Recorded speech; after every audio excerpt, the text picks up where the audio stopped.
listen here, girl. I know you think it's a game, but it is absolutely not. Okay, this is the energy supplement from Just Move Supplements. That's right. It's damn near all gone, girl, and that's because I had to get that energy up so I can complete the workout, so I can give y'all this body, this transformation, get into it, okay? And I'm done working out now, so that's why we're moving on to the protein shake. Oh yes, it's already in there, girl. It's already made right here. This is the mixture of the banana pudding, the chocolate cake, and the buttercream cupcake. And you really want to be fancy, you can go ahead and add that blueberry muffin if that's what you want to do, girl. But for me, it's these three right here, okay? You put that with some almond milk, you mix it all up in honey, okay? Your muscles have gained life, new energy, agility. Get into it, okay? Just Move Supplements. Thank you very much. Hold up, Chief. Okay, don't forget about that TLC NutriBurst to get that multivitamin powder, because we all need a little extra. And child, if you want that sea moss that go down smooth, don't come up rough, okay? Get into the TLC Nautica sea moss. Yes, get that from me. And child, if your stomach hurt and you need to move some things around so you can be free, okay, go ahead and get that ISO tea down below in the description box. Get it all from me.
Sorry, y'all. Y'all know I'm weird. Whatever.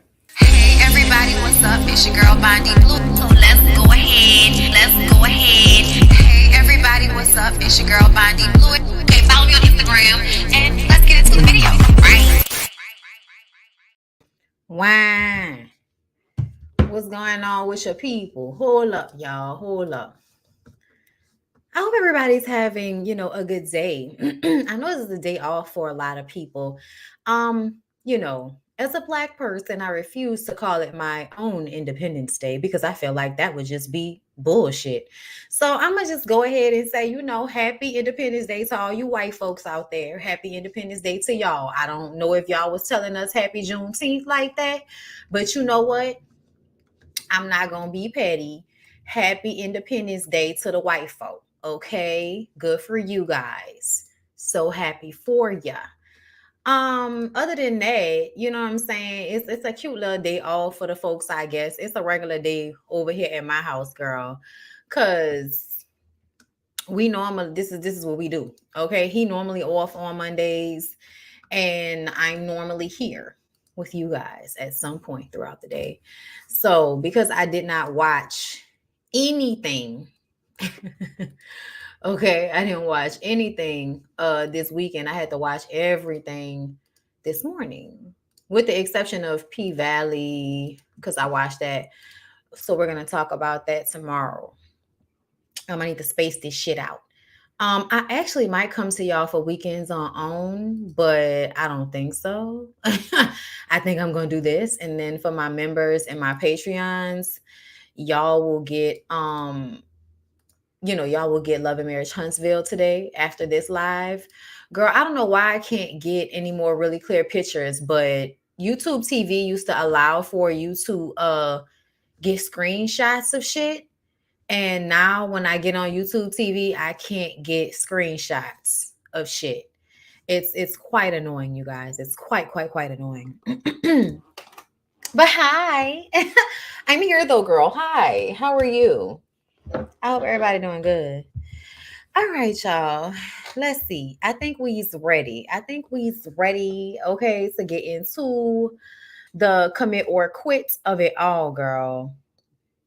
Our original Independence Day is July 4th. The whites went on a lynching spree, and our ancestors changed it to January 1st, not Juneteenth. Oh, okay. Okay. But see, like, okay. So I feel like I appreciate you right there, girl. You know I do. But Juneteenth is not about the day that everybody was given independence. It was the day the last slaves realized that they were not slaves anymore. So until the last motherfucker knew, you know what I'm saying? It wasn't really, we wasn't really free until everybody knew, you know what I'm saying? And so, like they said that on Juneteenth, that was the day that the last of the folks got the information. Okay. So that's why I said that as the Independence Day. Okay, that's why I had said that. But I do appreciate that because I did not know that it was originally set for July 4th, and then white people decide to do what they do, which is white people and go around and kill people in large mobs, which is a favorite pastime of theirs. Weird to us colored folk. Weird to us colored folk. We really don't understand the want and need to go around in large groups and kill people for precarious reasons. We really don't do shit like that often. You know what I'm saying? When you see us do stuff like that, it usually be very precarious. You know what I'm saying? And it's usually us acting out some semblance of white supremacy, whether it be through our, homophobia as a people. Because that's the last time I can think about that happening, when I saw like a group of people beating up on some trans person. And I was just kind of like, what is this? Is this what we do?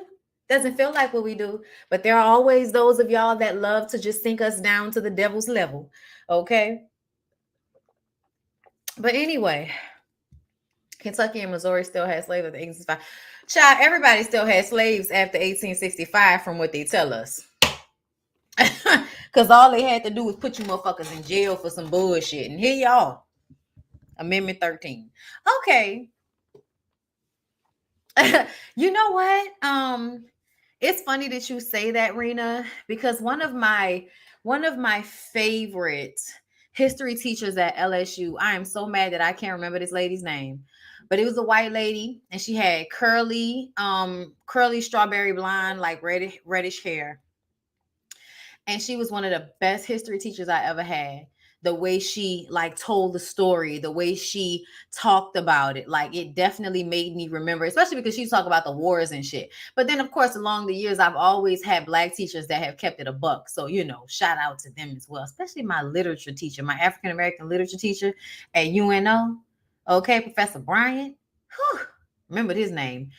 He got some of the best writing out of me ever. If I could find that folder that had all the writing, when I would have to like do writings in order to basically a lot of the African American, this is what I miss about college. I'm not gonna lie, like that's the part I miss about college. If you could sign up to take like an African American literature class, like things that don't require you to go through a whole thing, but if you want to, like, for a semester, like take the class and pay to take the class, like I honestly am open to doing that. Because I feel like, you can always learn more. But what I remember about those classes is that they really invoked something in me. Like the writing thing would just flow so naturally when I was in those types of classes, because they were always like pushing you to read really good pieces of literature, on top of the fact that they would make you try to recreate that yourself. matching, you know, whatever the theme was. And I was really, really good at that. And I feel like one of my poems was entered into something, child. I can't remember. I used to always have writings that would enter because like my writings were always, you know. So it's just, yeah, y'all. One day this week I need to sit down and finish my monologue for this Dallas show. Do y'all know about the Dallas show? I'm doing my first live show in years before we get into commit or quit, because it's like 2 episodes and, you know, 3 couples to get through. So we're gonna get into it, girl. Don't worry. But I'm waiting for y'all to get into the room because I know y'all probably enjoying y'all families and shit. And some of y'all are sitting at y'all family house right now with nothing to do but watch old people chew. So you looking for me and you just don't know I'm here yet. So y'all make sure y'all like the video so more people can know that I'm here, girl. Okay, in case they wanted to come and talk, because I'm here. Okay. Um, but yeah, so like I you know, I sit and get my monologues together and you know, get the writings together. Whew. Y'all coming to the Dallas show? If you're in Dallas, July 21st, okay, check my community page, check my Instagram page, because I will be doing my first live show, doing like a monologue, written by me. Okay. So I'm super duper excited about getting on stage in that format again, and hopefully that will bring more stage opportunities. Honestly, I feel like I'm on my way. Like I feel like I'm on my way. Something feels very, very like, I don't know. Something feels like it's starting. Like the formulation of something is starting. That's what it feels like. But anyway, I just turned on my TV to pair you up, and it looks like them rice people ricing again. Child, yeah. Yeah, I saw that. I tweeted about it. Do y'all follow me on Twitter at BondyBlue? Y'all know I'm at BondyBlue on everything, and TikTok. I'm trying to get more on TikTok, y'all. I'm trying, okay? I'm trying. But y'all know I'm an old hoe in my soul. So I just don't be having the energy sometimes for all of these platforms and all of these fucking trends. Y'all do the most. What kind? Okay. Oh yeah, no. I'm good. I'm good right now. But you know, if you want to come in here, you know. All right. Yeah, you can. You know, if you want to. I come in. Okay. Okay. Shy is the way he be looking at me sometimes. That's all. Anyway, the primary video on egg is so funny. Yeah, I was so drunk. I wasn't so drunk. Let me stop lying. I wasn't that drunk because I was driving myself home, right? And I was sitting in traffic for a long time. It wasn't that, but you know, I was tipsy and I was tired. You know what I'm saying? It was a long day and I had a really good time. Y'all, I finally took the plastic off my tattoo. Y'all. Hold on, let me see. How can I show it to y'all on screen? Okay, hold on. Okay. Ooh. I took the plastic off it, so it's about to start peeling. Um, you know what I hate, y'all? I hate when people ask, so what is it? Okay, so is it confusing or something? Because I feel like beach boardwalk rose in frame. Like I feel like that's pretty. I'm try to you know get it to y'all on the right angle. Okay, here we go. Gotta back up a little bit. But I'm trying not to let there we go. Trying not to let the sun in. Yeah, I'm obsessed with it. Shout out to Gino. Y'all see the sun right there and how it's reflecting on the water. Yeah, I didn't even peep that until after he did it and I was looking at it. I was like, how am I sitting here for like 6 hours with this nigga tattooing this shit on my arm? And I didn't even peep that the sun was a reflection in the water. Like,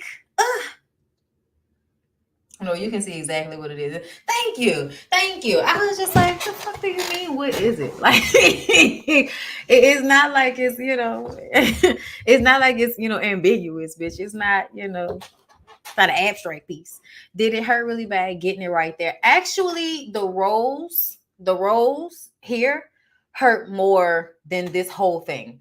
Like even in the healing, sorry, I'm touching my mic. Even in the healing process, this part of your wrist is way more sensitive than the inside of your arm.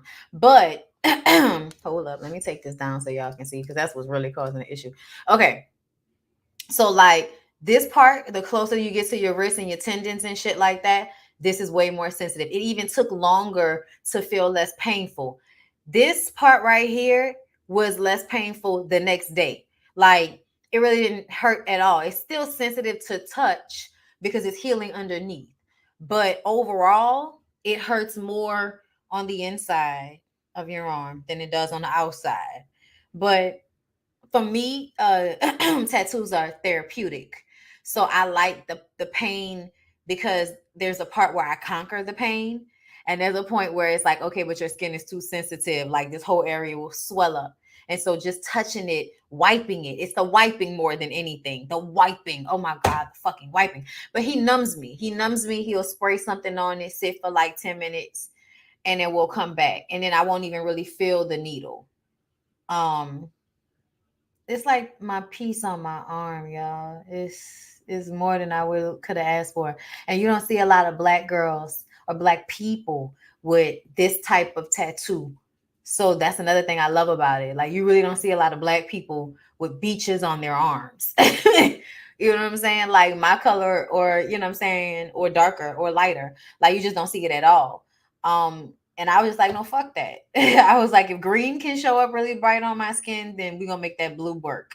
And we still have to go in and do some more shading to the like the sky and the water. And he cleaned the rose up to make it look, more realistic and shit. So like, yeah. Dope, dope, dope, dope, dope.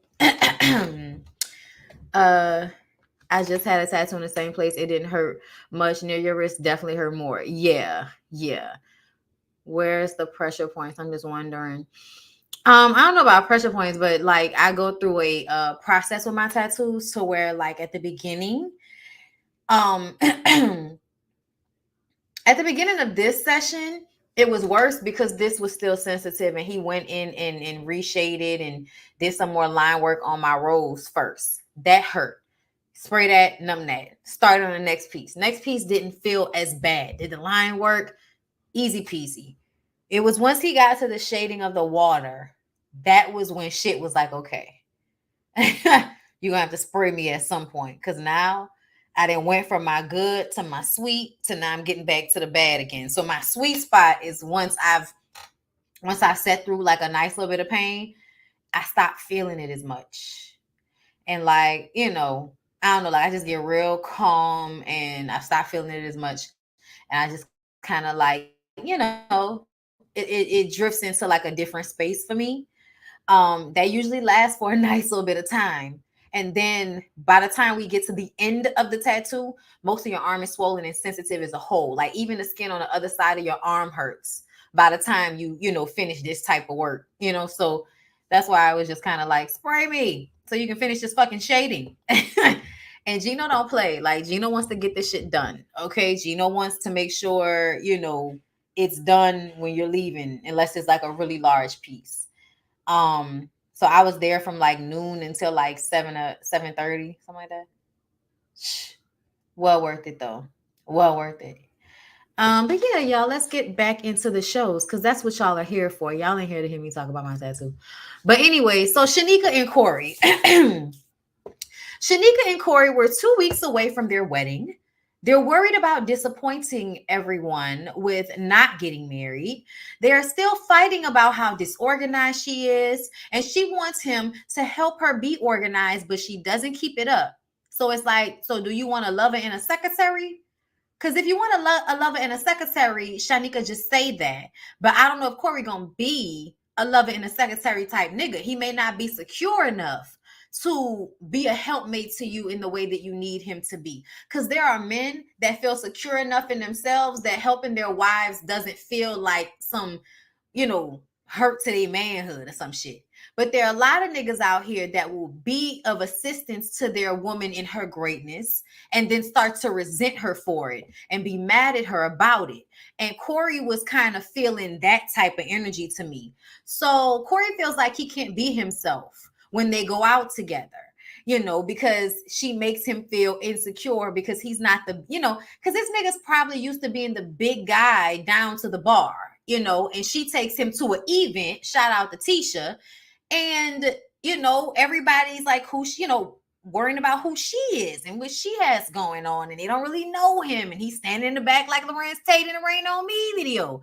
And issues. They just wanted to be on TV. Child, most people want to just be on TV. Most people are going to exacerbate their issues so that they can be on a reality show, so that they can get whatever fame that they want. Granted, okay? And honestly, even looking at Love and Marriage, I have a really hard time sometimes reviewing shows that I know things are happening production-wise. Okay, things are like, it's such, reality TV is so precarious, y'all, because there is a part of this that is absolutely fake and overproduced. All of it, all of it. And then there's a point of it that's so fucking real that they can't even control it sometimes. So that's why it's it's best just to take the shit for what they're giving a lot of the times, and just understand that it could not be really real, but it also is representative of something that is very real. Because how many like women and men do you know who have this dynamic? You know what I'm saying? I'm sure you know a lot of people that have this type of dynamic. Okay. So yeah. Okay. Yeah. It may not be all that they're saying that it is, but something feels like you absolutely probably feel insecure in some respect because of what she does. Or niggas who would think or who would want you to feel insecure about what she does. So either way, you knew it was something that would be realistic. Martell and Melody was beyond product. Hello. But is that not a damn near exact example of this shit?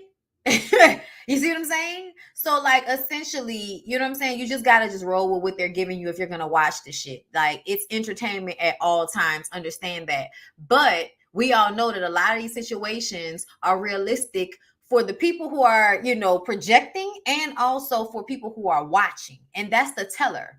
You know what I'm saying? The fact that there are people who are on social media who will agree in one way or another with some of the toxic behaviors that go on these shows. Okay. So with that being said, understand that I am aware that a lot of this shit is not, come on, like, y'all know I know this after all this time. Okay. But let's jump back into it. Okay.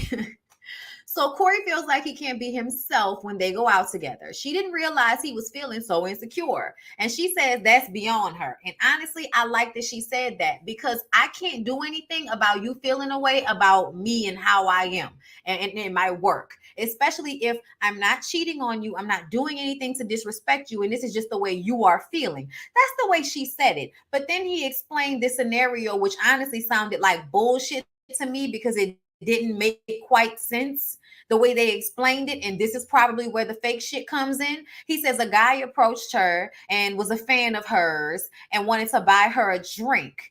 And she got an attitude with him because he was like, what the fuck? Like, what is this? Like, felt the way about it. And I'm like, okay, but see, what you need to understand is that people may be hitting on her, but a lot of times they're offering to buy her drinks out of fandom. Yeah, they do want to fuck her, but they're also doing it out of fandom. Okay. And so I feel like I would have been like, sure, if you're going to buy me and my man a drink, that's great. But if not, I'm good. Thank you, though. It's nice to meet you. Like, you just set your boundaries and let people know what it is, and you move on. You know what I'm saying? Because if a nigga, are really just a fan or whatever, like, show love to me and my people. Don't just show love to me and then try to throw shade at my nigga by trying to buy me a drink. Like, he can't buy me a drink. Like, or I can't buy me a drink. Like, chill out. You're doing too much. Okay. So that's also on her for me, which is why I feel like the situation might have been a little bit fugazi. Because it's like, okay, so you really watched her walk away and go and sit down and get that guy a drink after that situation took place. Am I to believe that that's true? And honestly, the way he explained it, when he said she went and bought him a drink, it almost seemed like she did it to apologize for whatever his reaction may have been. But they were like not adding certain things to it. What if people on this show started going on marriage boot camp like the original people from marriage boot camp were from Bridezillas? Oh yeah, I remember that. That was a long time ago. That'd be a good idea. Are we the same body? You say everything I feel about sex, then outline my forearm like my skin was so light. Girl, even get me started. Definitely, but you know what? Tattooing is a very spiritual experience, which is why it is so important that you care about what you get put on your body and who does it. Okay? It really, really matters. It just does. Okay? So moving back into it, Corey says that Shanika will get certain phone calls and leave the room, and that makes him feel like he can't trust her. He got another kid out there that he's not been telling her about. The child is 19 years old. He had the kid, of course, all those years ago. I think they may have been together all those years ago when he got that girl pregnant. He didn't know about the baby.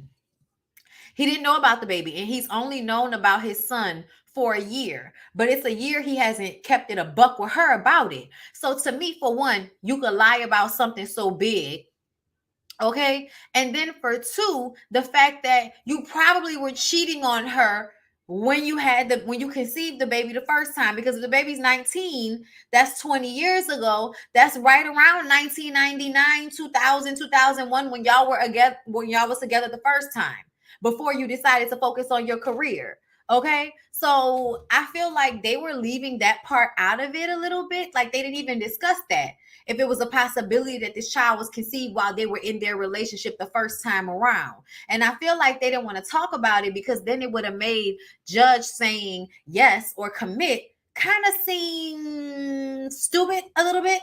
Like, why are you going to tell somebody to marry a man that not only lied about having a child for a year, but cheated on her to have the child in the first fucking place, even if it was years ago? He still insecure and suspects that you're doing things, which to me is a red flag, that eventually he may cheat on you out of spite, or he may already be cheating on you. Okay, it could be why they broke up. Exactly. And it's like, it could be why they broke up, but they didn't know about a baby. So the cheatation might have caused the breakup, but I'm going to need for somebody to vocalize that. You know what I'm saying? When are we going to start having a real conversation about how insecure men really are? They just project it differently. I agree.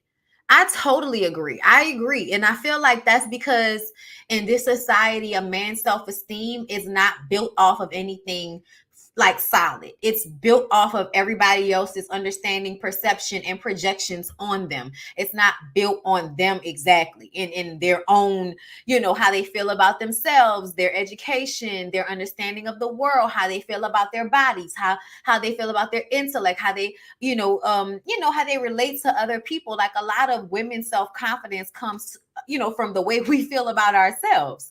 We might be in school and be smart. We may be talented. We may be beautiful. We may be charismatic, but we'll have something that is only about us that pushes our self-esteem. Whereas with men, it's all external. It's the way people perceive your manhood. It's the way women perceive your manhood. It's the way, you know what I'm saying? You are allowed to have and use up women. You know what I'm saying? Like those things. Like, how much money you make, but not really why you make your money. You know what I'm saying? Because if it was about that, then a lot of you niggas wouldn't be so bucked up to do things that don't have any integrity. You can't really have pride in selling drugs. Like, you can say what you want, or you really can't have pride in being, like, you can, but like, to me, not really, not deep down, being a rapper or an artist that is being pushed by somebody else, meaning that what you're saying is not coming from yourself. A lot of y'all want to be something that has nothing to do with you, what you think, how you feel, how you understand the world. You only feel certain ways because of society telling you that. You don't really like sit back and digest it for yourself a lot of the times. I mean, men in essence kind of have an unspoken energy about them. Like, it's crazy. Like, when I was watching Love and Marriage Huntsville, and just to hop there for 1 second, Marceau saying to Tisha about Lewis that he seemed like a regular guy and not judgmental. What judgmental means is he's going to go along with what we're doing and not tell on us. That's what that meant. So a lot of men have a secret understanding that we all have to go along with the bullshit. We know it doesn't make sense. We know it's unfair. We know it's bullshit, but we have to all go along with it in order for you women to keep doing more for us than we're doing for you. Because in essence, I feel like, yes, there are a lot of women that ain't shit. fine. But I feel like there are more women in homes in my area that they own by themselves or that they own by way of a man who feels like she still has to cook and clean, even though they both go to work. Okay?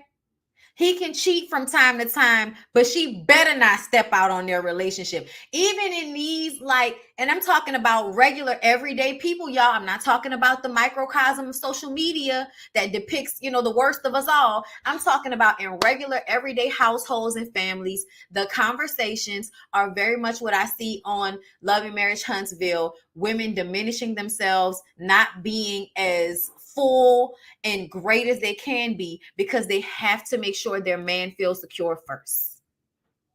It's what I see all over the place. What I see in my childhood, what I see, you know what I'm saying? So essentially, I feel like you can say what you want to say, but these themes are the same because the men have an overall understanding society-wise. And the women are the ones that kind of make the choices of, I'm being male identified. I'm going to go along with this shit because I want a fairy tale so bad. Or the women that break out of it and say, fuck you. This life is mine. I'm going to do what I want to do. And if you fit into that, great. And if you don't, so be it. I'll run through you niggas like y'all run through women. Like we are all human beings out here. Okay. So yeah, it is definitely, Lewis has a sense of self and it bothers Marcel. It's not just that Lewis has a sense of self. It's that any man that is in opposition to the I don't have to tell my wife that I ain't shit. You know what I'm saying? Like anytime a man feels like, oh, you should communicate with your wife, you should talk to your wife. It makes the men feel like, oh, you not bros before hoes. You not bros before hoes. And that's what it is with Lewis. Lewis feels like he may not be bros before hoes. And the funny part about it is, even with Marceau and Maurice, it's not really bros before hoes. Men lie to themselves about that because it's not really bros before hoes. Any nigga you feel like that about, that nigga will put a hoe before you, bro. Like, it may not be his main, but there's a hoe out here that he will put before you, i.e., Marceau busting Maurice out and posting that picture out of his own, I need to compete with my brother whole shit that he goes through. Because that's some whole shit, bro. If y'all gonna do this shit together, do this shit together. Don't be out here trying to tell on people. I'm going on a tangent, but y'all fucking with me. We in here today, okay? I'm drinking. Let's do it. Back to Corey and Shanika. But what I'm saying is all of these niggas, for the most part, will follow the same line of bullshit. And I just want to say, sign out, shout out to my daddy. Okay, nigga, yes. Okay, you were abusive, but I swear to God, if you didn't give me the game, you absolutely told me how people would try to manipulate me and tell me the sky was fucking green when I can see it was blue. You did tell me. You did. You kept it a buck. Okay? And I will give you your flowers, you son of a bitch. No, I'm just playing. I love my dad. Shout out to him. But I've been in therapy, so you got to realize truths about you and your experience. Truths. So Corey in these phone calls. Do y'all think Shanika's cheating on Corey? Maybe. Doubt it. Maybe she don't want you in her business. Maybe don't want you to feel like every conversation she has, that's with a man is going to be some bullshit. You know what I'm saying? When really you're in business, a lot of your conversations with men, are with men when you're in entertainment. Like, I'm just saying, like, it's not always women. Especially she's in the radio business. Oh, yeah. A lot of her dealings are probably with men.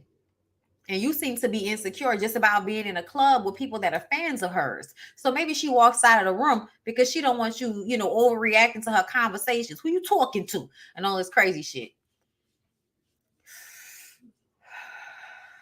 She thought they were better than that. Okay? Okay, so Corey has to tell her about the kid, right? And she said she thought they were better than that. She was disappointed that he didn't feel he could tell her that. And I didn't understand that either, y'all. Like, why are you lying about having a kid that's 19? It's not like you had the kid last year, nigga. And to me, I don't care what nobody say, y'all. I understand being scared. I really, really do. I really, really do. But that type of shit, that's weak as fuck to me. I'm sorry, Corey. Lying about your kid is weak as fuck. I don't care how you slice it. I don't care. Because, like, she's going to have to meet the kid eventually. Prolonging it only makes it seem like, wow, you could really lie to me about something that big for a long time. What else are you lying about? That's what I would be wondering. What else I can't believe about you, nigga?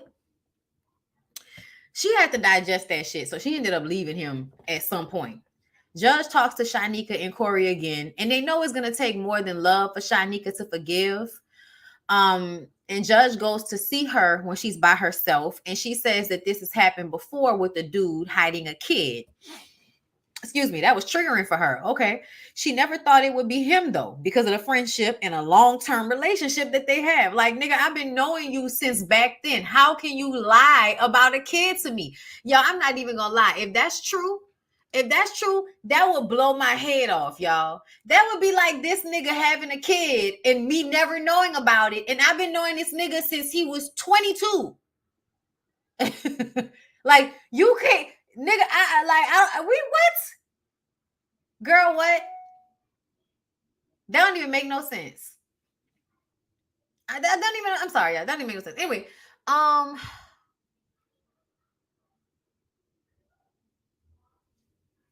Judge wants them to talk about it. So she went back home and they talked about how hard it was for him to tell her.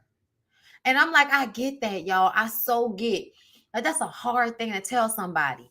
But it's the inevitability that she's going to find out. And you withheld it for a year while planning a wedding and then complaining about how you can't trust her and her work. Do you not understand how manipulative and fucked up that is to be lying about something to that level and then still trying to hold somebody accountable for something? You're trying to hold her accountable for something that you don't even have proof that she's doing wrong, but it makes you feel uncomfortable. Somehow you can sit for a year on the fact that you have a son. How, Jesus? How can you then go and get married after something like that? So when he cheats on you and lies in the marriage, don't be surprised. Don't be hurt. Understand it's a part of his character to withhold and hide things from you. Just understand that. If you're going to go along with that, then fine. Fine. But just be aware. And I also feel like women like Shanika, successful, even though beautiful and fine, often fall victim to, oh my God, I don't have a man. I'm getting old and I don't have a man. I feel like, and this is what I see sometimes. It makes me feel so sad. And I guess that's why I feel like, I hope me and this nigga stick it out, bro. Because it seemed like women who are single around 40, they really go to a space of feeling like, oh my God, I don't have a man. What am I going to do? Let me accept bullshit just so I can have a man. Because I feel like, this must be my young married ignorance that I feel when I think about how many women I see diminishing themselves and making themselves smaller just so that they can have a man, even though they've lived a huge part of their lives for themselves. And they still end up in these types of situations. Like, it's really making me think about Kimmy and Maurice. And that's no disrespect, but I feel like I've watched Kimmy diminish herself and just get smaller over the seasons. And it is heartbreaking sometimes to watch a woman go through that because she feels like she has to, because she doesn't want to be alone and she likes having her in-house dick. And I get it. You know what I'm saying? I get it. Nobody wants to be alone. Nobody wants to not have somebody to do things with. But there's a part of this where I feel like it's not even about infidelity. I feel like a bitch could take infidelity if a nigga wouldn't be trying to make her smaller to make himself feel bigger. But that's a lot of the times what's happening. And what I say, making herself feel smaller, when you ask a woman to ignore her intelligence, when you ask a woman to ignore her intuition, when you lie to a woman's face and make her feel like she's stupid because she's seeing what's there, that is fucking abusive. It's unnecessary. just keep it a buck about who you are and let her choose whether she's going to be there or not, because a lot of the times these women know exactly who you are and they're still choosing to be there. So why do you need to play mental mind games with them and make them a smaller person in order to be with them? It's just very upsetting. I feel like you're asking for too much.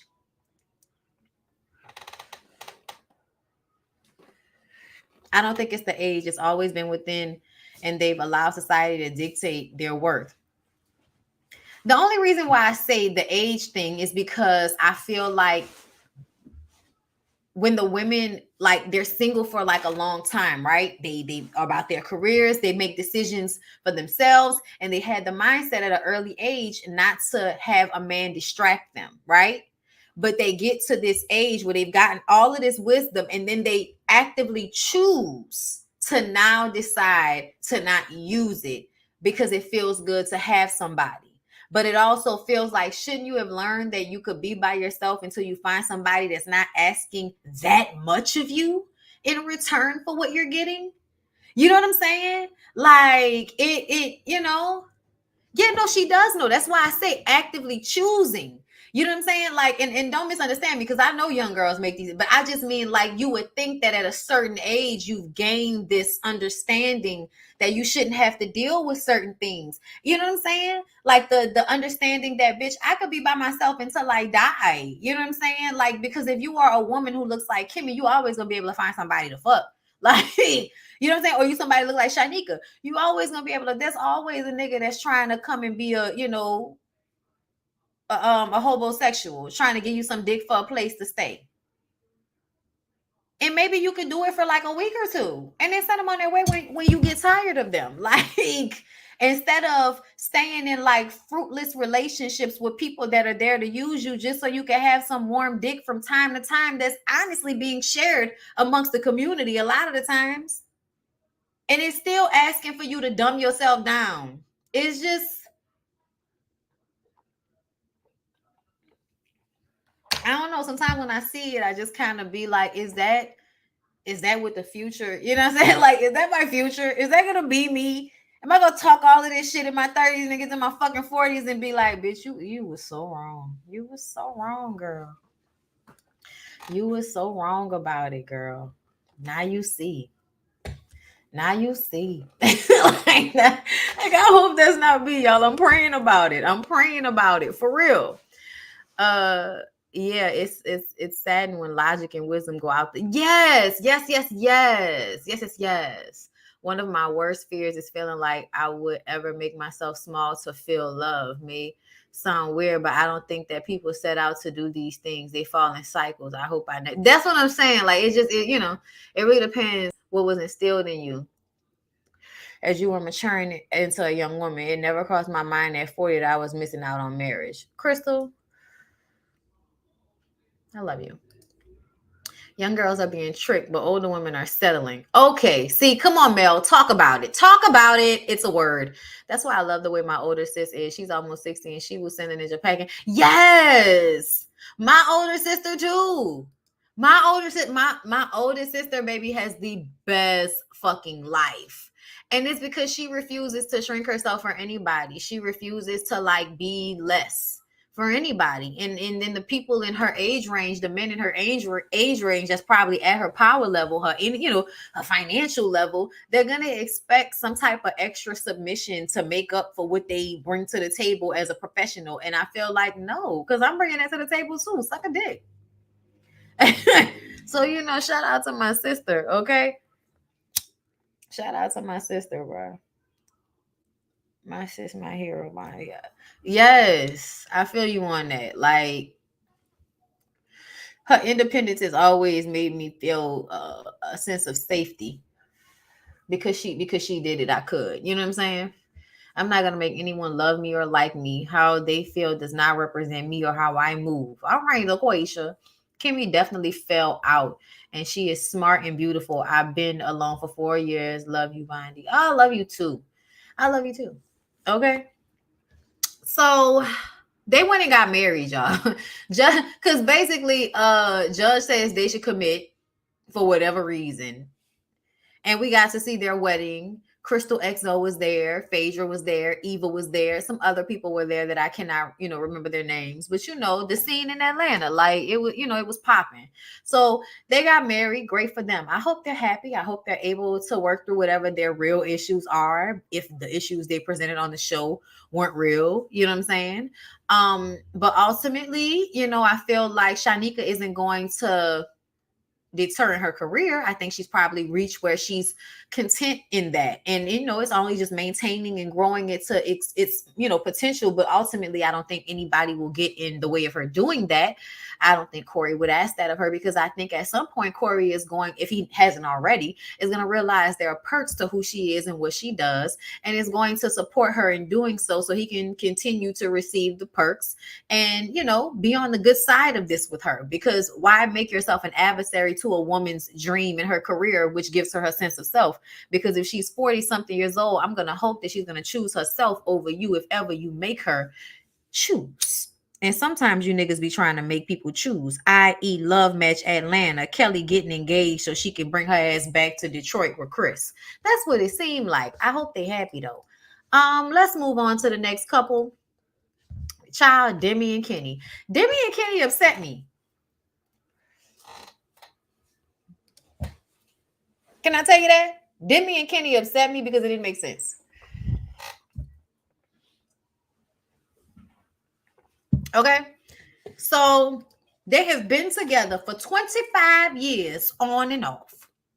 They were married, got a divorce. Now they back together and they want to get married again. Well, she wants to get married.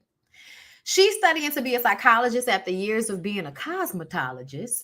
He was a drug dealer. He got arrested and they got married before he turned himself in. He did his first 5 years and she stuck beside him. She played her part and she told him, if you go back to jail, I'm going to divorce you. I'm not doing it again.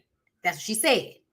He could not deal with the fact that it was hard for him to find employment after getting arrested. And this is what I want for a lot of you niggas that's planning on living to realize. Because a lot of y'all, I think, don't think you're going to live.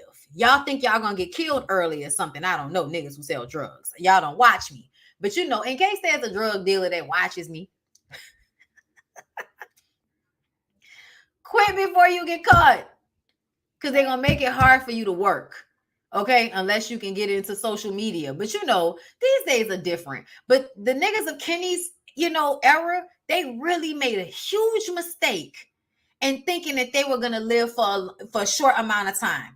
Because to me, he's undereducated. Okay, severely undereducated.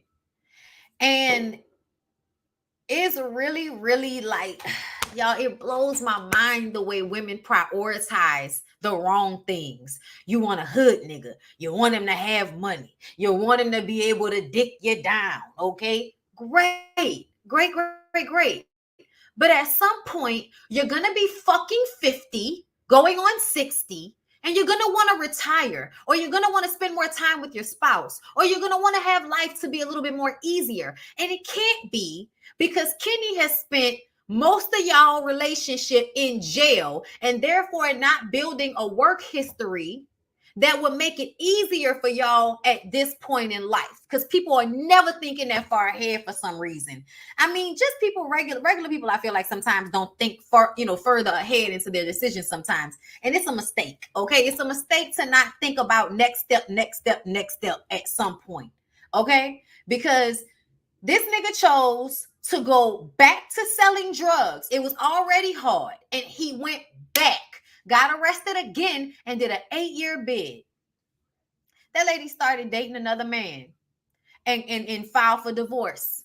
And he was angry with her. And he says it's because she had that other relationship. But no, it was because that other relationship helped her file for divorce.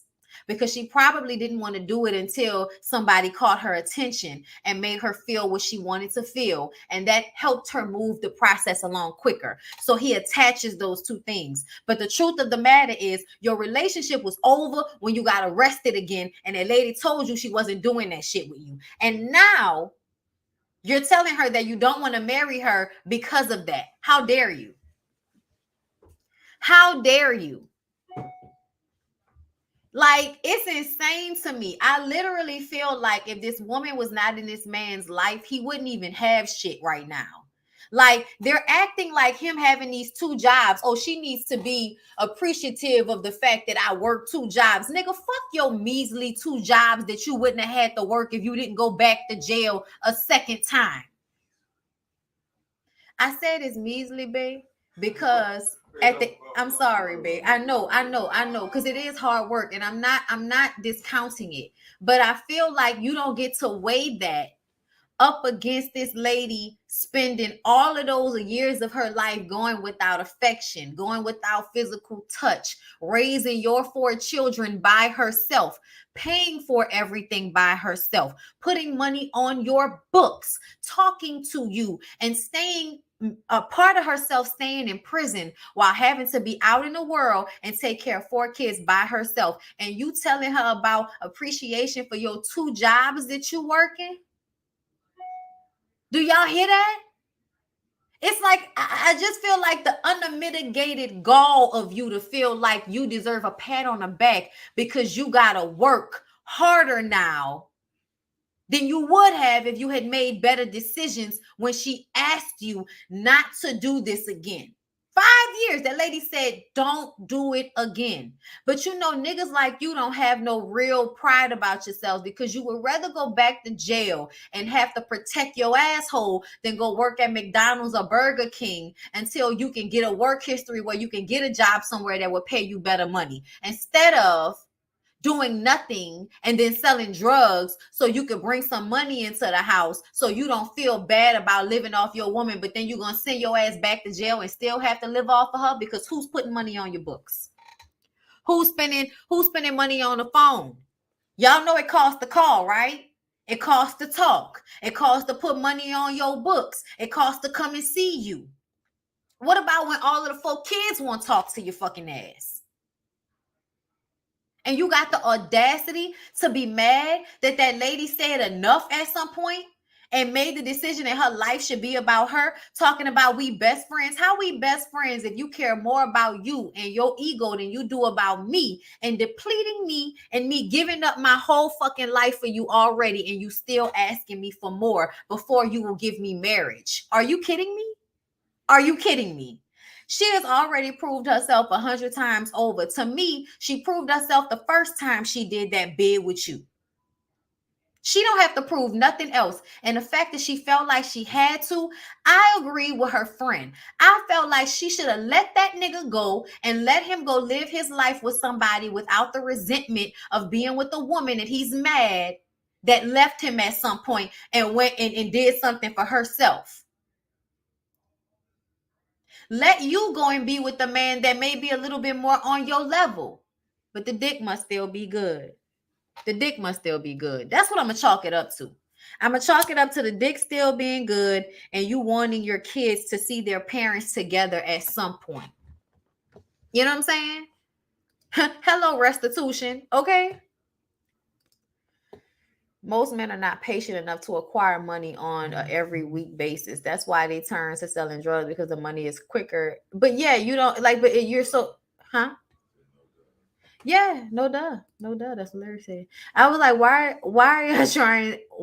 are trying to do this with this man again? I'm sorry. You want to go to jail? He seemed to like jail more than her. Like, I just felt like this lady about to go to school to be a psychologist.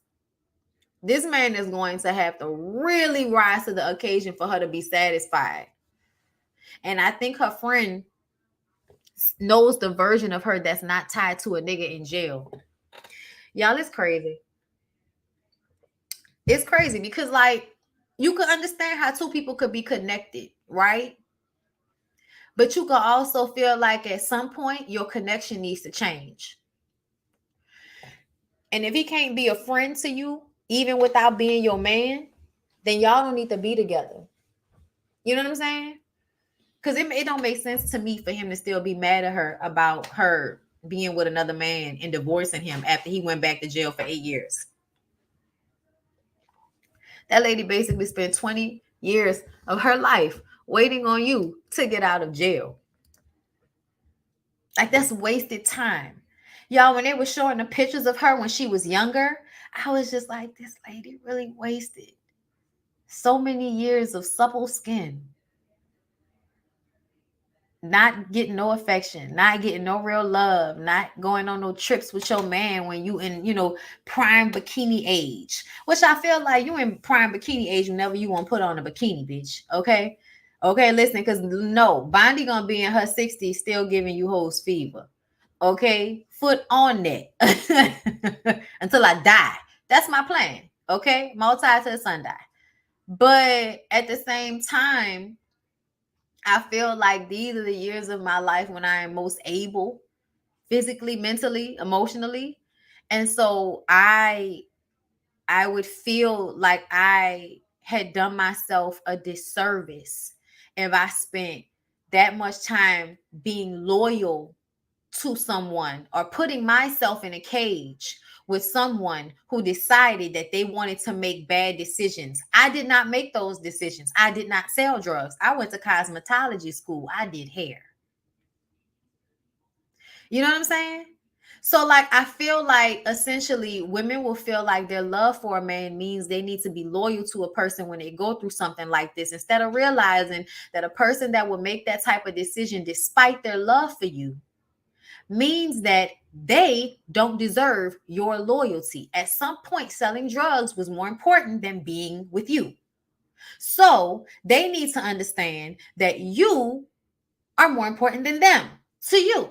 So what you want needs to come first. And the fact that she spent so much of her life not putting herself first for somebody that she wasn't really getting anything in return from, it doesn't matter how much he's your friend. Y'all can have a million good conversations. If that nigga is not out here in this world blowing your back out on a weekly basis, daily basis, whatever you need, if that nigga is not in this world paying bills and making your life easier, if that nigga ain't folding clothes with you and holding babies and changing diapers with you, then what the fuck are you with him for? What is he doing for you? That is a non-reciprocal relationship.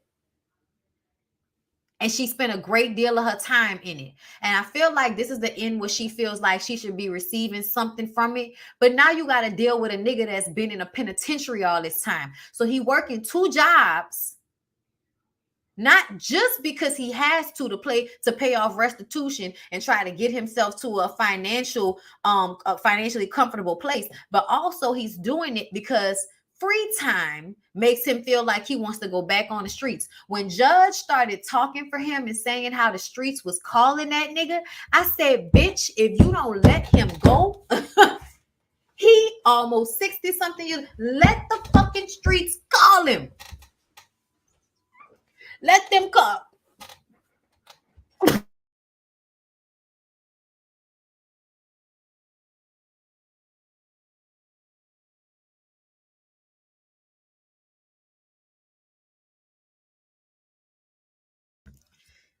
Let him go. That shit made me mad.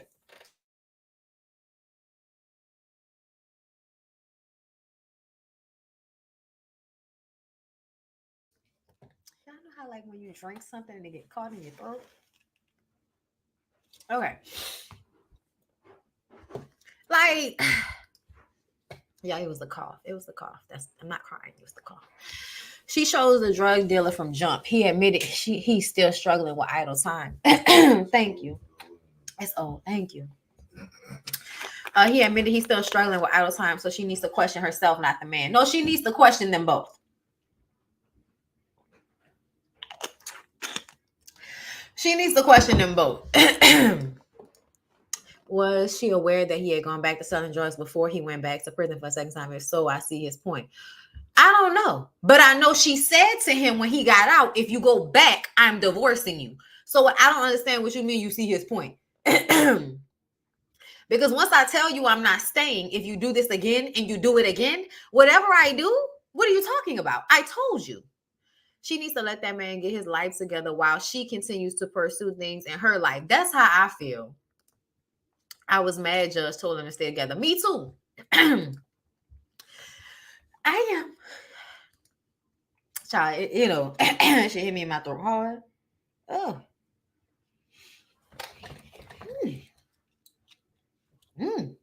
Great new glasses. They're like barely there. That's why I like them. You know what I'm saying? Because they don't have any rings at the bottom. Never mind. Frugal. I was raised I was raised by a woman who always told me it is okay to put yourself first. It is not selfish, it's self-preservation. And women have always been taught that we have to sacrifice ourselves for love. Yes. It really didn't matter. She told him she was leaving regardless. Okay. That's how I feel. What's the benefit of them staying together? The judge say why? Because he understood her sacrifice. I think that's what was said. But hold up, I'm gonna get into the notes because I was just running it because like it annoyed me.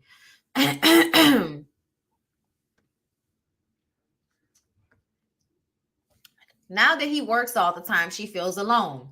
Judge speaks on his behalf about him working 2 jobs and him staying out of trouble. Judge talks to their daughter. She's kind of indifferent, but feels like they could work it out. Then Demi's best friend, who did not know that she was even married to a man in prison for 10 years, says that Demi needs to set him free now that she does know about him. Because, she doesn't think he's going to be able to be what Demi needs him to be. And I do feel like that's the case. At the judgment, Demi's homegirl says that she feels like it's a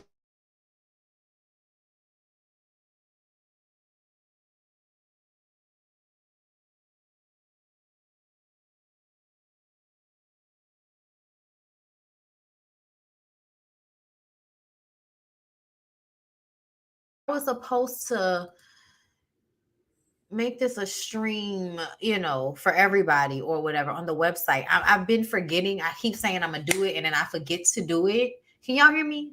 Because it was just spinning and I want to make sure.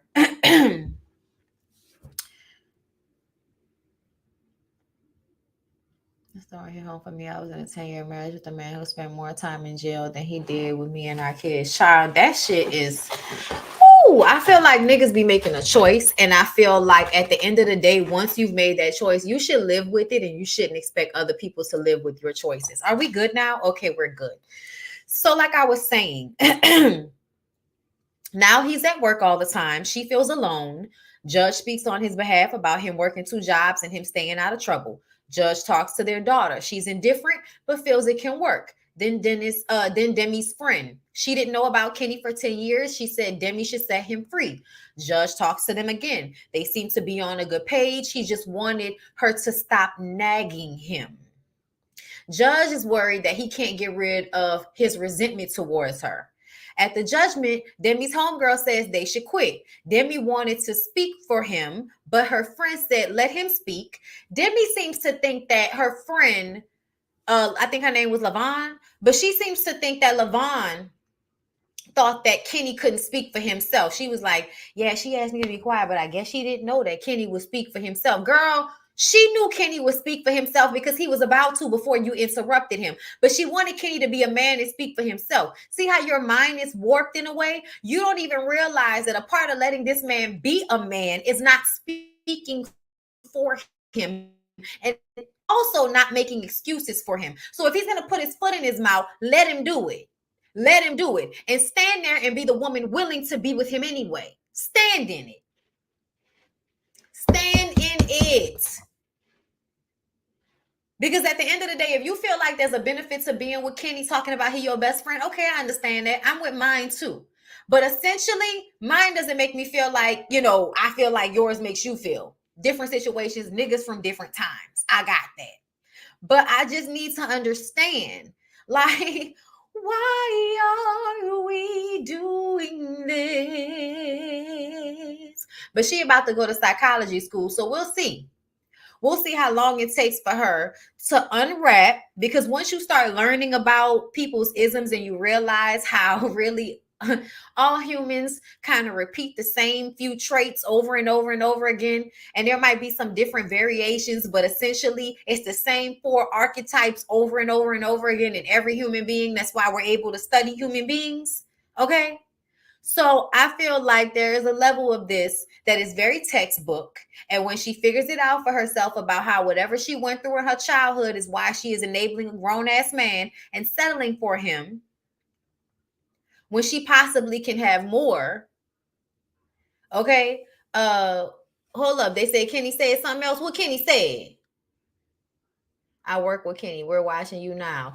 Oh, okay. Well, what y'all got to say? What Kenny said then? Tell me what Kenny said that wasn't edited in. Well, tell Kenny to come on and give us what he said. Listen, I don't need for Kenny to come on my channel and tell me anything. You can write it in the chat. If he got a problem with idle time, then get a hobby, spend time with your wife and kids, read a book, cook, something. Kenny said it was edited out. What was edited out? What he said? Hey family. Hey Tina.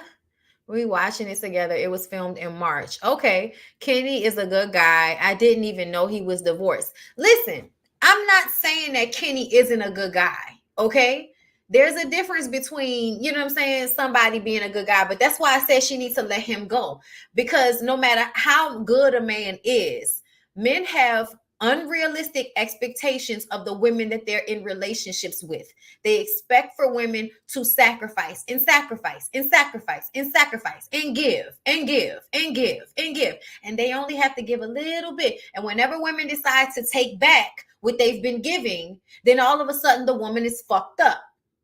She's done something wrong because she chose herself instead of choosing you. It's selfish. It doesn't matter how you slice it.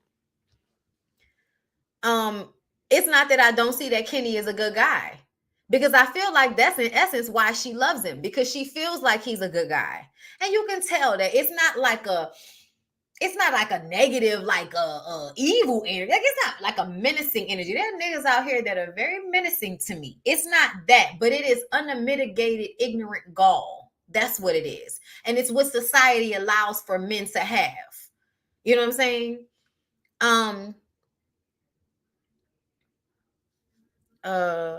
What you saying? We at work right now at one of his jobs. Listen, I'm glad he working. Make that money, don't let it make you.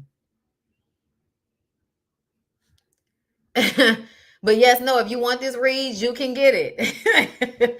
Because I ain't gonna change how I feel, because I know niggas watching. Everybody always watching. At one moment or another, everybody from one of these shows wants to come and curse my ass out because I said what the fuck I said. But I said what I said. That lady sacrificed more than 2 jobs. And those 2 jobs are for you. They need to be for you. They don't need to be for her. Whatever Kenny does to make money and take care of himself needs to be a sacrifice that he's making because of the bad decisions that he made. Deal with that. Do not act like that lady is supposed to be grateful because now you're working versus being in jail and costing her money. Like, no. He said she only knew it was air for 30 minutes. Bondi needs a call to have a call in. I don't agree with Kenny. He had an expectation of her, not an appreciation. I just see both sides. Okay.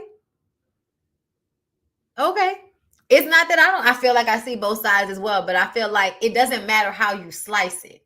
There is a common theme among most men on reality shows is that and not even just on reality shows, in real life, my nigga. In real life, men expect women to do and sacrifice and be more than they are willing to be themselves.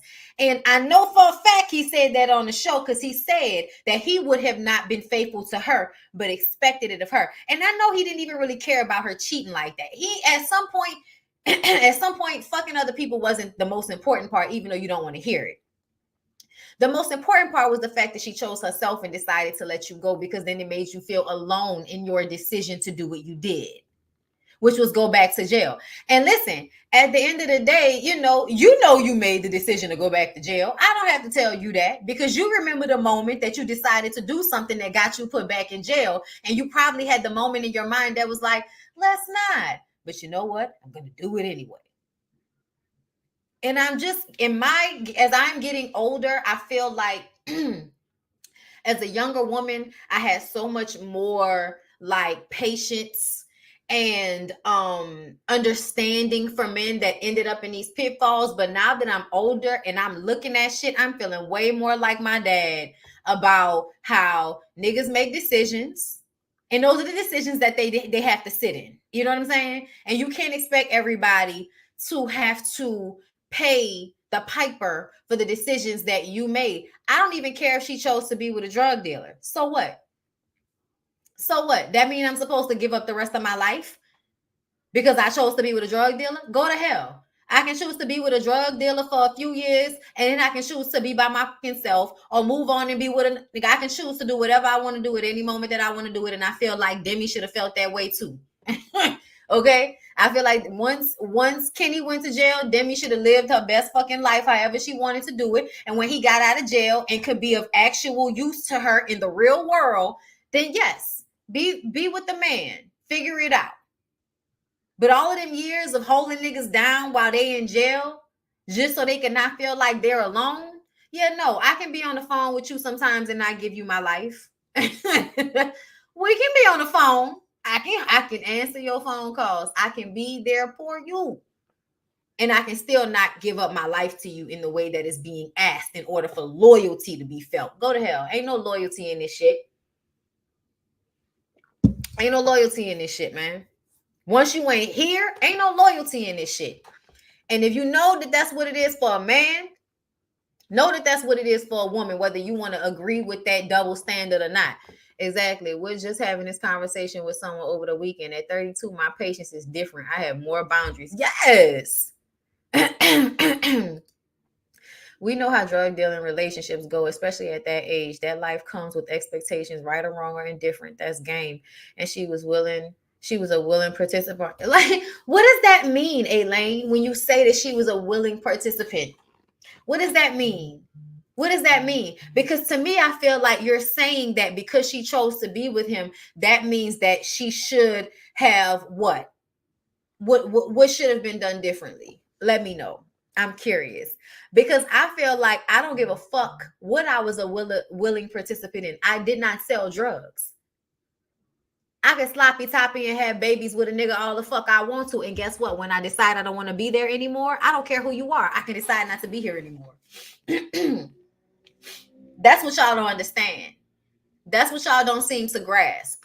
I don't give a fuck what I agreed to. I am a woman and I have the right to change my mind. Men are very fickle. Men can do whatever they want to do. Men can have children with a woman and decide that he don't want to be a parent anymore. Okay? Men can do whatever. They can just, go out for bread one day, never come back. Okay? Like, men literally in this society are allowed to throw away their responsibilities at will. They're allowed to do that. So I feel like women are allowed to decide that very same thing for themselves. If I don't want to be in a relationship with you, whether you, I don't care who you are, I don't have to be with you. I don't care. I don't have to be with you. Men are very fickle. Why do I have to hold you down? Why? For what? What am I getting out of it? Talk to me. Tell me. What am I getting out of it? Why is that mutually beneficial? Men are too fickle for that. And I bet you any money, Kenny, okay, since you listening, tell the truth. I bet you when you was out of jail, you wasn't always faithful neither.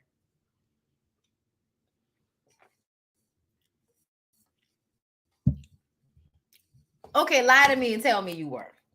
But I'm just refusing to believe the nigga that don't have enough self-control not to go back to selling drugs, got enough self-control to withstand all of the pussy that is thrown at a good-looking young man with a lot of money in his pockets. And I saw them pictures from the 9-9, okay? I saw them pictures from the 9-9. Hell, I get why the lady with you now. That's why I say the dick must still be good. Not a nigga working 2 factory jobs or some shit like that, and I'm just being presumptuous. Factory jobs pay well. In Louisiana, niggas get out of jail and work, they work in hospitality, or they work in industry, oil, make shit, corporate, they do that. Okay. And I feel like, hey, whatever you got to do to get the benefits, nigga. I don't begrudge you, brother. But something tell me it fit a certain, stereotype. I mean, shit, I can look at the picture. What do I tell y'all about men and the body? What do I tell y'all about men in the body? Okay? What do I tell y'all? Any man that his center of gravity is coming from down here, meaning he like it sucks him in from the inner. As you can see, he's standing up, but there's still a suck in the middle, center of gravity. Center of gravity. It's called demon dick. Okay? It's called demon dick. And girl, it's dangerous. It will have you down for a nigga for a nickel and a penny. Okay? It will have you down to the prison with your children. See, my days are cool without you, but I'm hurting while I'm with you. Okay, this is the 2000s. Bitch was in her feelings when Ashanti songs will come on, nigga in jail. I don't know why you're treating me so bad. You said you love me, knowing I'm me, and I was all you had. And all my heart is beating for you. Listen, you can't tell me that since Demi was not in the early 2000s feeling the heartbreak music that was being put out. Okay. Tell me I'm wrong. Tell me I'm wrong. I'm fine with being wrong. Okay. But anyway, y'all, I still agree with Demi's friend. I feel like she, you know, like a boy. Okay. Like a boy. Let it go. So y'all, yeah, they're together.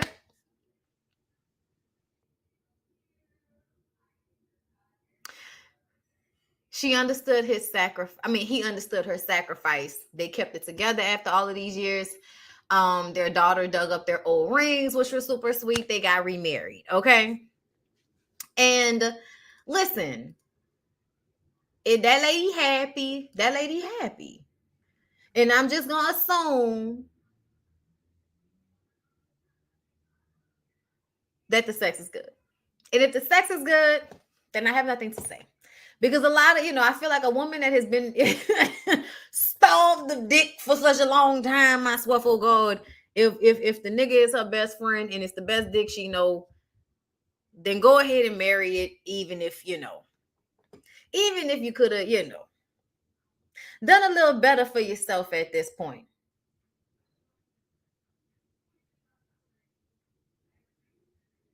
Our decisions make us. It is what it is. You know what I'm saying? Okay, what y'all saying in the comments? A lot of these guys, my ex included, feel like if you know what they're doing and you accept the money and gifts they're bringing home, you should be willing to ride that ride with them. And I feel like that's a lie for 2000, Alex. Like, why you feel like that? Why you feel like that? I don't know why you feel like that. Oh, okay. So because you spend money on me, I'm supposed to give you my motherfucking freedom, nigga?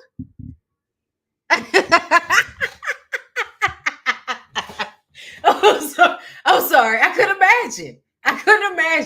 I could not imagine giving up my fucking 20s for anybody. And don't get me wrong, I was, you know what I'm saying? Like, hello, me and him were together through all that time, but we were at least together during that time. Okay, this is just no. Like, you took the money, you took the gifts. Okay, so I guess I should have went and got with a nigga who didn't sell drugs for a living. That way, the money and the gifts would have just equal to the pussy that I gave. Isn't that the agreement? I thought the gifts and the money was to get the loyalty and the pussy. Like, that's what I thought it was. Sorry for the people that are at work. So if you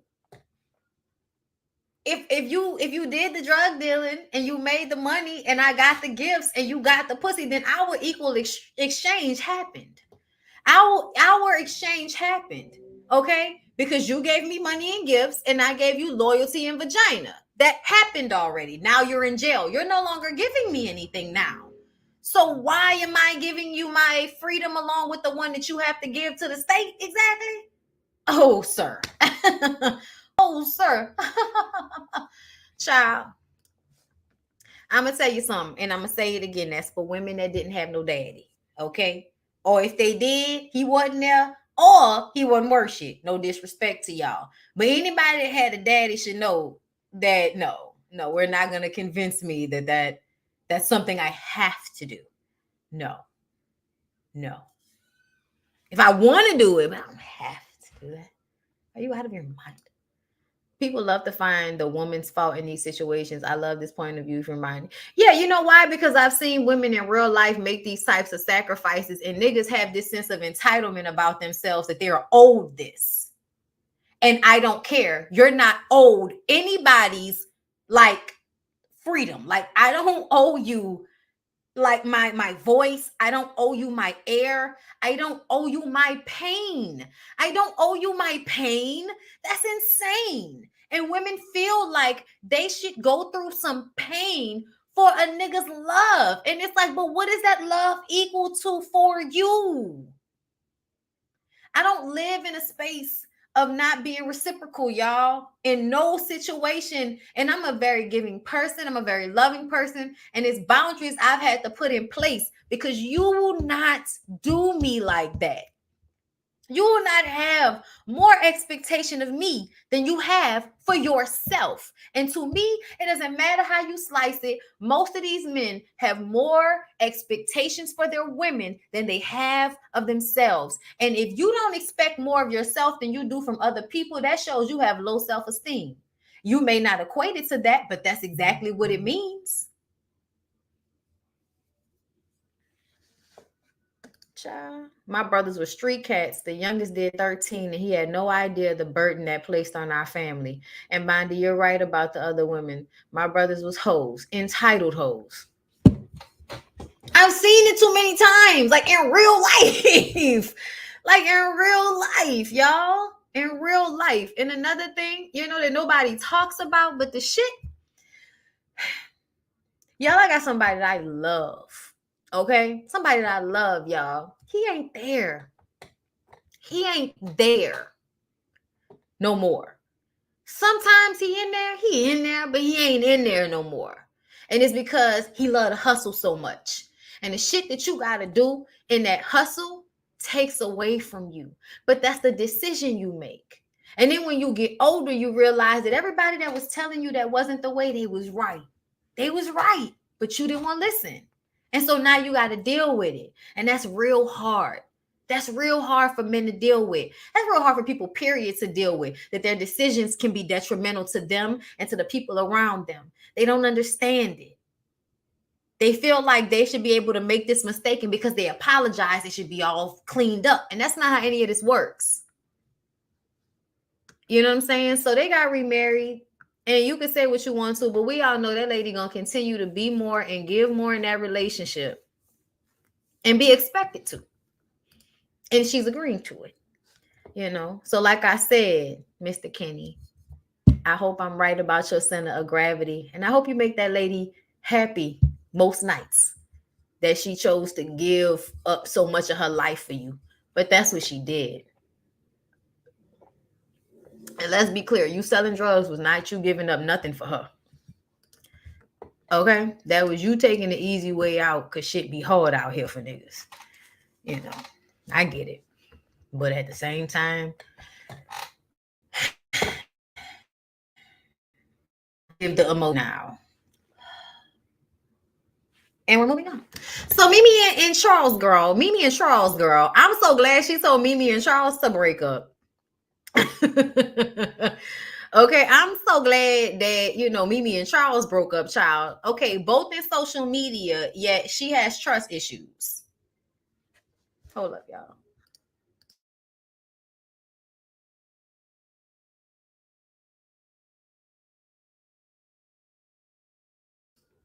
Okay, sorry. All right. So yes, all right. He wants to be a music artist. She's a model. Both influencers. Their relationship, of course, is being put on social media. So a part of it is okay. She accuses him of cheating. She has no evidence. She is ready for marriage and a family. He isn't. He says their biggest problem is social media and her not trusting him. He's lying. He's probably a cheater.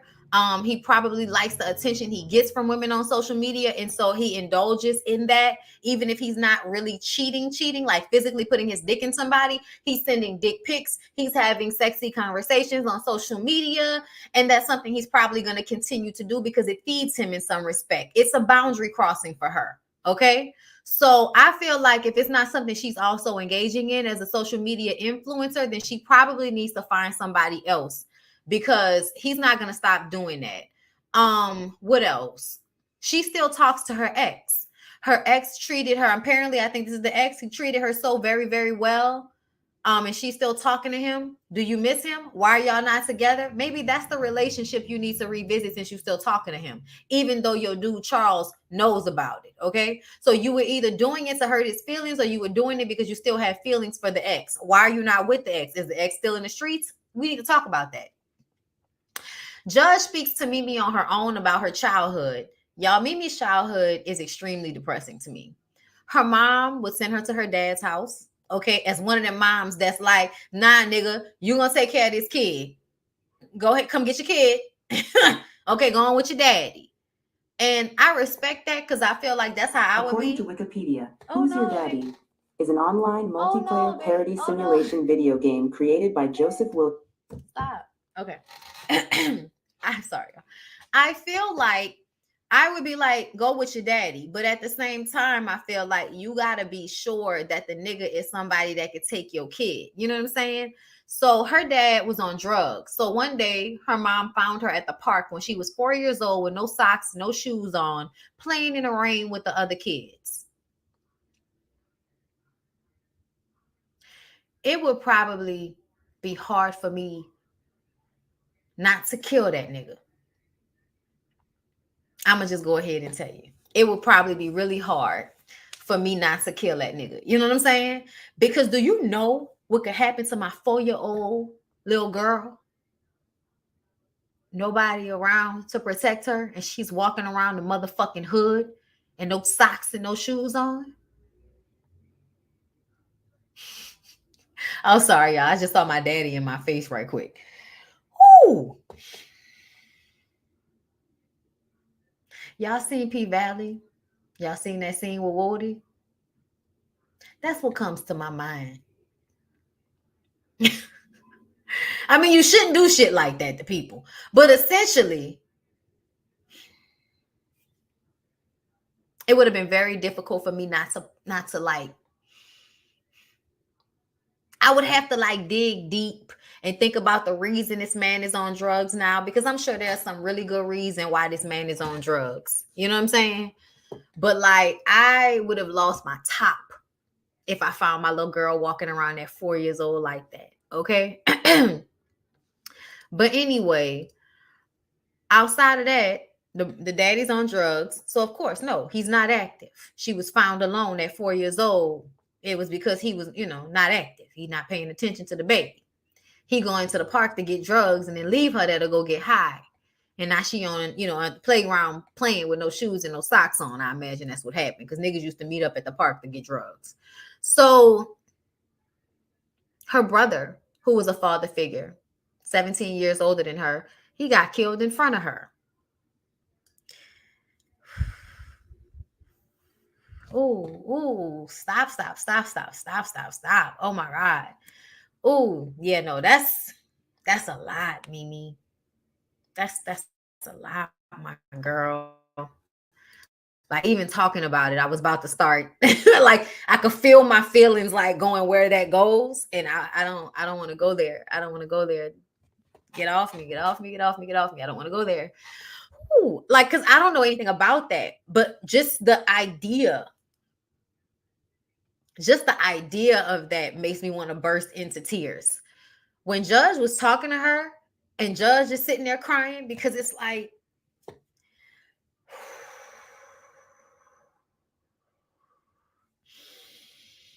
and it's a whole everybody up around you.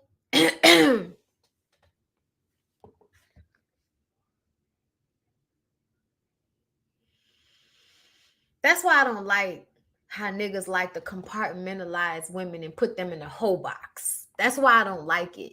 Because I feel like For every hoe out there is some girl whose story feels just feels. Oh my God, why am I? Ooh, that poor girl. Cause like I normally can shake this type of shit off. I normally can shake this shit off, but whew, oh my God, like that's too much. So when her friend calls her crazy, you know what I'm saying? And then she had the boyfriend, Devon, who treated her so well. They got into it. And this nigga gets shot up. And then we find out that Charles recently got shot up. He calls her, she doesn't answer the phone.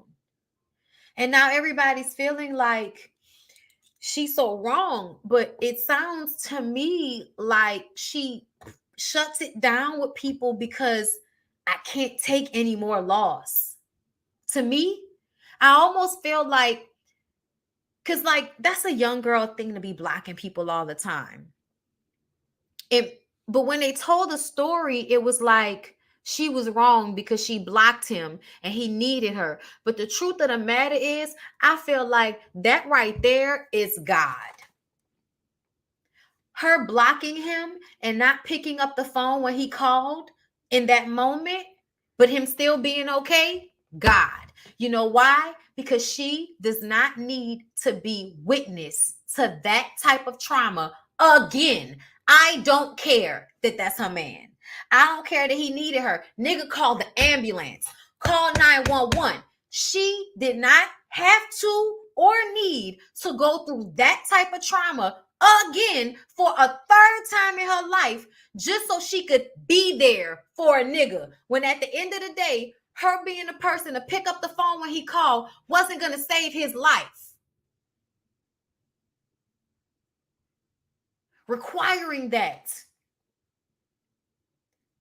is too much. I'm glad she wasn't available. I'm glad that in that moment she could find out about that shit once he was already okay. Because the first nigga that it happened to, she took that weight like it was her own. And it wasn't hers. It's not your fault he got shot. That ain't got nothing to do with you. But because she didn't answer the phone, she felt at fault.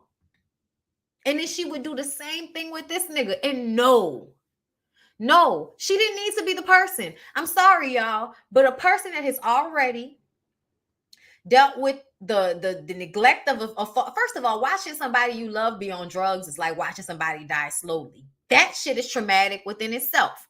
The brother dies in front of her. The boyfriend dies. Well, he didn't die. He got shot and called her.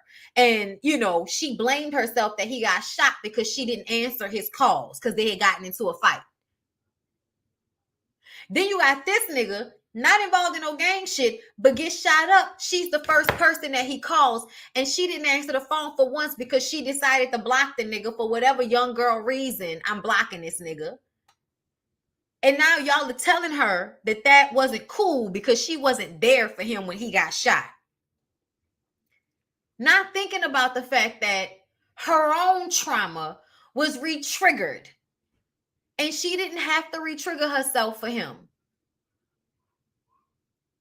She didn't have to. And nobody should expect her to. I don't care. I don't care. I'm not saying what happened to him was his fault, but I'm saying she couldn't save him. So the energy of that moment didn't have to be for her. That moment could have, you know what I'm saying, her finding out about him in the hospital later, better. Okay? Better. Be there for him after. She didn't need to be there in the moment. She didn't. And I feel like that was God's grace protecting her from having to go through that again. Because who knows what would have happened to that woman if she would have picked the phone up and heard him and then re-triggered the first time she didn't answer the phone. But at the end of the day, to hear the trauma of somebody possibly dying on the phone with you that you love. Like, why should she have had to go through that, y'all? That shit hurt. That shit hurt me. So when her friend describes that she's crazy, I could understand why. She gets emotional because the last guy, Divine, treated her like a queen and she kicked him out and he got shot. She blamed herself. She says they need more inner work, but it could work between she and Charles. Then we see Charles sending dick pics to somebody. Now, he didn't take an actual dick pic, but he took a picture with the print showing. It was a picture meant to thirst trap some bitch. It was. It is what it is. We're not going to act like that's not what it was when we know that's what it was. When Judge comes in and tells him he was wrong for that, he kind of like dismisses her with turning his head kind of with an attitude. And she lets him know, hey, we're in here as adults. So if I tell you that something you did was out of order, just receive it. But see, you turning your head and being dismissive of me, that seems like some little boy shit. And that's what I be trying to get y'all to understand sometimes, that the way a lot of these men handle conflict is childish. All of that.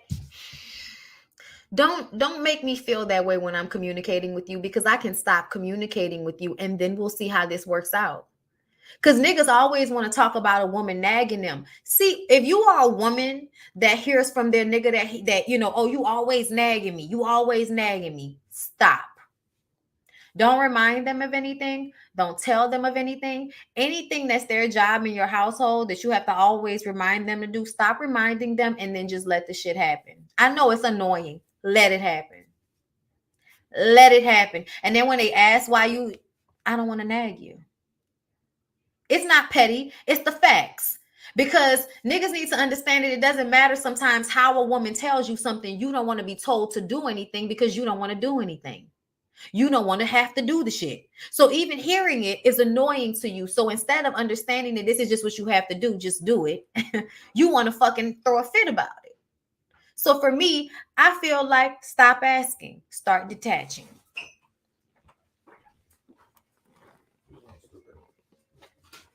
That's how I feel.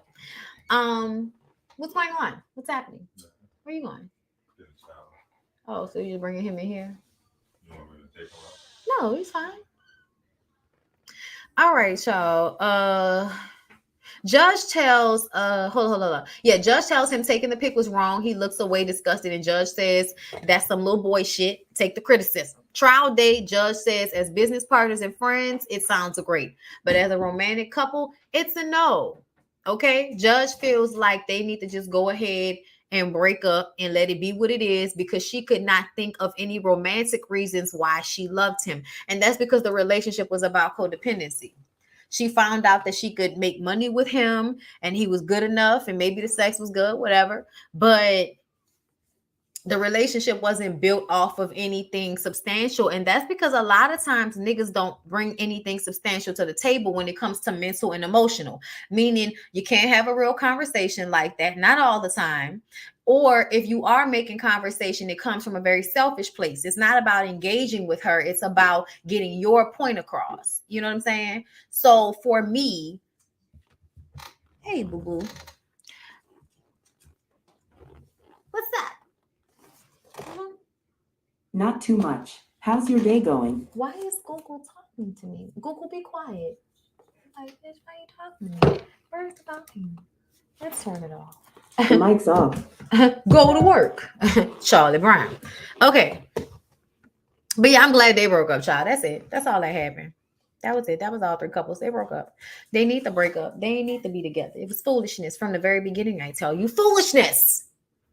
I've been on here for way too long. Y'all know Love and Marriage Huntsville is going to be right after this, but I need to eat a little something. So just like, give me like 10 minutes and I'll be right back for Love and Marriage Huntsville. What are y'all saying? I always feel like God steps in to protect and preserve you when you aren't able. So this was that moment for me. She is trying to find a way out. Then for him to lie. That's why I was like, how you want to sit up here and act like you wasn't taking a picture of your dick so you could send a picture of your dick to somebody? You was trying to thirst trap, nigga. Cut it out. I agree. Maybe premarital and individual counseling might benefit them. Individual counseling can benefit everybody. Y'all, I'm not even an affiliate or nothing for these people, but BetterHelp is really good. I need to make my appointment so I can talk to my therapist again, because I go every 2 weeks or twice a month, whatever. But yeah, y'all should definitely get into some therapy, because you just don't understand. You think you know, but you don't know. And you just need somebody to keep you in check and keep you, on your P's and Q's and, like just glued in and understanding yourself. There's always something to learn, no matter what, about you, you know, like De'Ara and Ken, they had a codependent relationship until she realized it wasn't beneficial anymore. Who is that? De'Ara and Ken. Who's that? But yeah, y'all, I'm about to go so that I can come back for Love and Marriage Huntsville for my members. I appreciate y'all for coming through on this good holiday. So don't forget to like the video, subscribe if you haven't. Okay. And, I love you guys. I'll see y'all later. Peace out.